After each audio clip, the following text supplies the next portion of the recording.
Hey guys, so I want to do a quick video. Just going to get right to the point.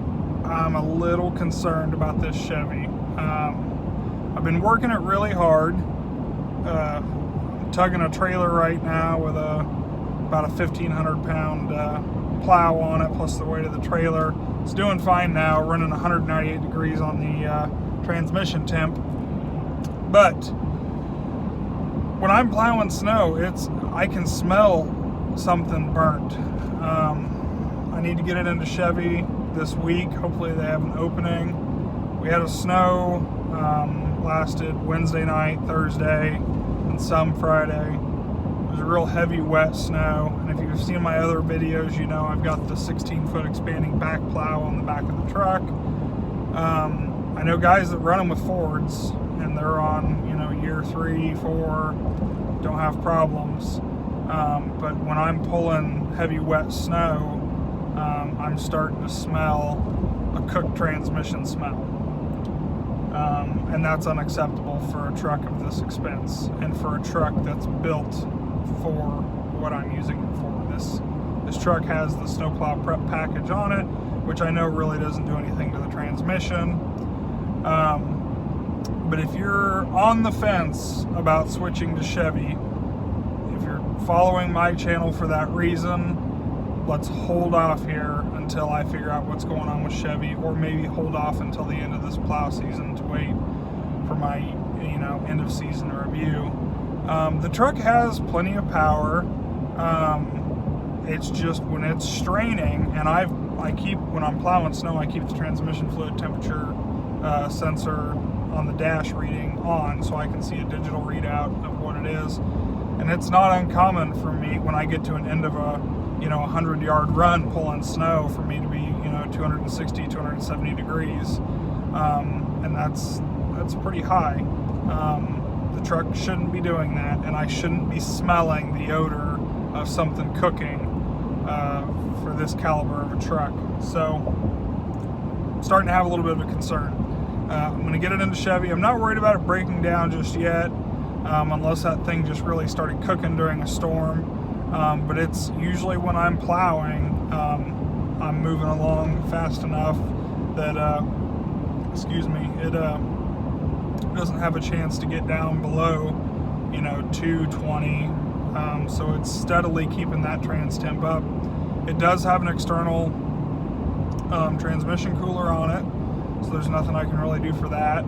I think the only thing that maybe Chevy could do, and I don't think I should have to pay to have this done, but I think the only thing that might be able to be done is put an external fan on the transmission cooler to make sure there's adequate airflow. Maybe the new front end design isn't allowing enough airflow to that trans cooler. I don't know. It's a little worrisome. I've invested a lot of money and time into this truck, getting it to be a snow fighter truck the way I want it. And right now I'm starting to have a little bit of a worry. Not to persuade you, to go to Ford, because I know a lot of you guys are hardcore Chevy guys, and I'm probably going to get beat up saying, "Oh, I should have bought a Duramax," and with the Allison and all that. And don't even go there. I don't like diesels. Diesels, in my opinion, suck for plowing. There's a lot of guys that are going to argue with me. I don't like plowing in a diesel. I have tried it. You have to have the turbo. You have to have the turbo spooled a little bit before you start getting that initial torque. And with the gas, you just don't have to worry about that. You step on the pedal and you go. I don't like plowing with a diesel. The maintenance on a diesel is way too high. And we do get some really cold snaps here where it gets down, 0 degrees for 3 or 4 days straight.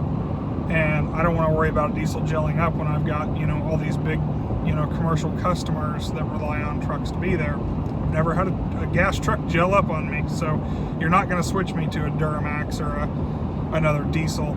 I will not buy another Ford diesel, so that's a guaranteed. 6.0 ruined that. If you've seen my other videos, you know that much, but 6.0 suck. Navstar can suck it. They cost me $13,000 in 1 year, and if anyone from Navstar watches this, you can kiss my hairy butt. So yeah, that's my little rant. But Another thing that I'm starting to worry about the truck a little bit is after I've taken it out of four-wheel drive back to two-wheel drive, I'm old-fashioned. I like to put it in reverse and back up, 30, 40 feet, turn the wheels a little bit, make sure it's unlocked before I go riding around on dry pavement. But even 20, 30 miles of driving in two-wheel drive, I can feel the rear end chattering as I'm turning. And I didn't feel that when I first bought the truck. And then traction control's not off. Everything's operating the way it should. I don't have any check engine lights, but I can feel that rear end hopping, kind of like the rear end is welding itself a little bit and not wanting to come out of a diff lock. So I love this truck, but I bought a truck to work. I didn't buy a truck to look pretty, and I know a lot of guys say the front ends don't look pretty. I didn't buy a truck to have it look pretty. I bought it to make money and to be reliable, and it has been so far. But when you start smelling the odors that I'm smelling, I haven't plowed snow in, what is today, Sunday? 3 days? I haven't plowed snow in 3 days. I can still have that, I still have that lingering smell in here of something that had cooked.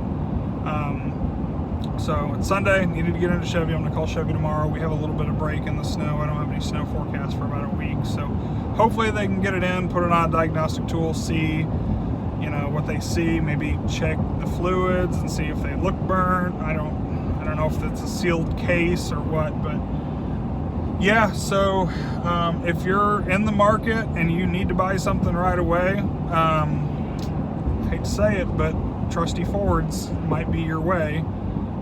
If you're watching these videos to wait, and see what you're going to decide, you better hold off, because I need to see what's going on with this thing. Now, do I think this truck for somebody that's going to pull around a fifth wheel or a camper or, a tractor on a trailer would be fine? Yeah, absolutely. I don't think, I'm pulling a trailer now, I don't have any problems. It has plenty of power. I mean, I've pulled 11, 12,000 pound trailers so far.